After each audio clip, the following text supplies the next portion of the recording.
ये है talks news network और आप देख रहे हैं पॉलिटॉक्स, राजनीति का कच्चा चिट्ठा।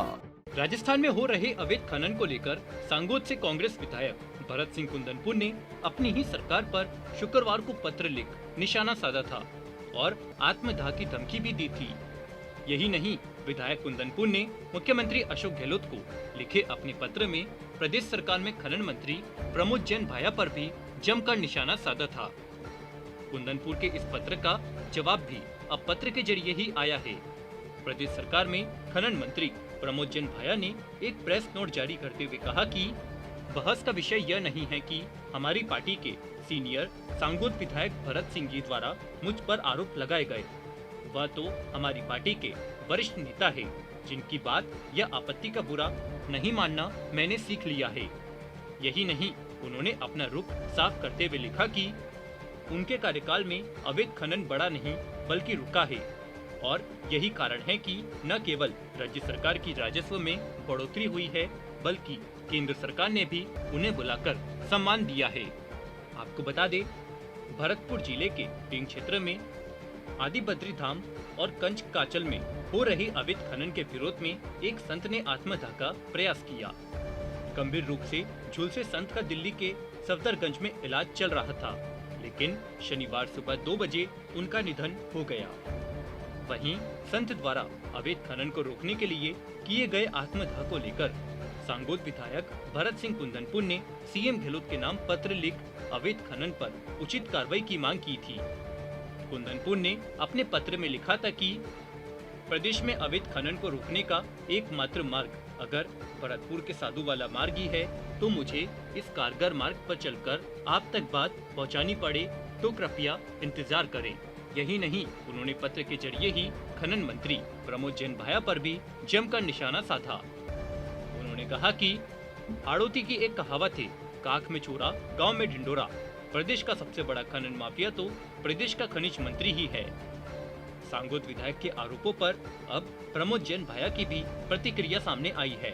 शनिवार को खनन मंत्री प्रमोद जैन भाया ने एक प्रेस नोट जारी करते हुए लिखा कि बहस का विषय यह नहीं है कि हमारी पार्टी के सीनियर सांगोद विधायक भरत सिंह जी द्वारा मुझ पर आरोप लगाए गए।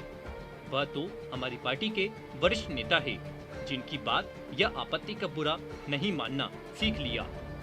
लेकिन बड़ी उल्लेखनीय बात यह है कि प्रदेश भर में अवैध खनन से लेकर अन्य समस्त कोर गतिविधियों सहित राजस्व वसूली में हमारी सरकार ने जो प्रतिमान स्थापित कर दिए, वैसा पिछली भाजपा सरकार से नहीं हो सका।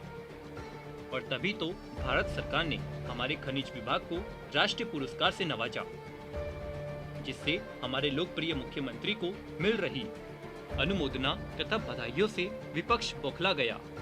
खनन मंत्री प्रमोद जैन भाया ने आगे कहा कि कदाचित हमारे सीनियर मार्गदर्शक आदरणीय सांगोद विधायक भरत सिंह जी कहीं इनके क्रूर प्रचार से प्रभावित हो गए होंगे, जिसके फलितार्थ उनकी नाराजगी जाहिर हुई।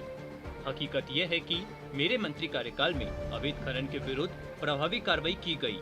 वहीं प्रमोद जैन भाया ने आगे बताया कि यह भी समझना होगा कि यह राजस्व तभी बढ़कर आया जब हमारी सरकार ने अवैध खनन के ऊपर कड़ा अंकुश लगाकर कार्रवाई की। पिछले वित्तीय वर्ष में कोरोना महामारी के बावजूद लक्ष्य से 1000 करोड़ रुपए अधिक का राजस्व प्राप्त किया गया। अवैध खनन के खिलाफ हमारी सरकार द्वारा समय समय पर विशेष अभियान भी चलाए गए हैं। उसी का परिणाम है कि केंद्रीय खान मंत्री द्वारा लोकसभा में भी बताया गया कि राजस्थान में अवैध खनन के विरुद्ध प्रभावी कार्रवाई अमल में लाई गई, जिससे अवैध खनन कम हुआ है।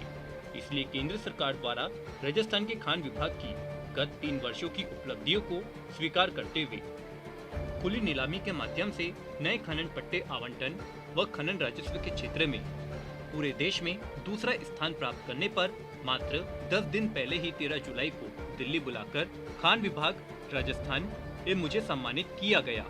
इसके साथ ही प्रमोद जैन भाया ने अपने प्रेस नोट में विधायक कुंदनपुर द्वारा उठाए गए गोडावण के विषय का जिक्र करते हुए कहा कि जहां तक गोडावण का विषय है, इस संबंध में रिपोर्ट के मुताबिक अवगत कराना चाहूंगा कि सोरसन 12 जिले की वन भूमि का हिस्सा है, लेकिन इस क्षेत्र में गत 20-30 वर्षों में कोई गोडावण नहीं देखा गया और इसी अवधि में झालावाड़, बारा, कोटा जिले विद्युत उत्पादन के क्षेत्र में राज्य की रीढ़ की हड्डी के रूप में उभर कर आए हैं, जिसके कारण पूरे क्षेत्र में विद्युत लाइनों का जाल बिछ गया।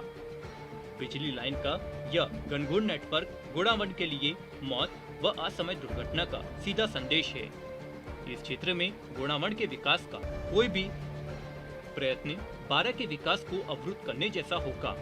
ऐसे में विद्युत तंत्र यदि समाप्त कर दिया गया तो बारा जिला ही नहीं, समूचा राजस्थान प्रदेश विकास की दृष्टि से कई दशक पीछे चला जाएगा। भाया ने आगे कहा कि मैं और मेरे साथी बारा के प्रति समर्पित थे, हैं और जीवन प्रयत्न रहेंगे। मेरे कार्यकाल के दौरान सोरसन गोड़ावंड क्षेत्र में कोई अवैध खनन नहीं हुआ है।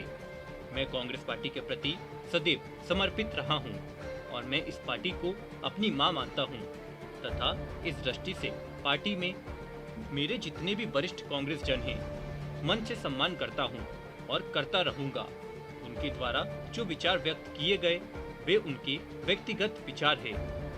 भारत का संविधान हर इंसान को अपनी बात कहने और अपने हिसाब से भाषा के प्रयोग की स्वतंत्रता प्रदान करता है। इसलिए उनके विचार और भाषा पर मैं कोई टिप्पणी नहीं करूंगा। पॉलिटॉक्स ब्यूरो, जयपुर। ये है टॉक्स न्यूज नेटवर्क और आप देख रहे हैं पॉलिटॉक्स, राजनीति का कच्चा चिट्ठा।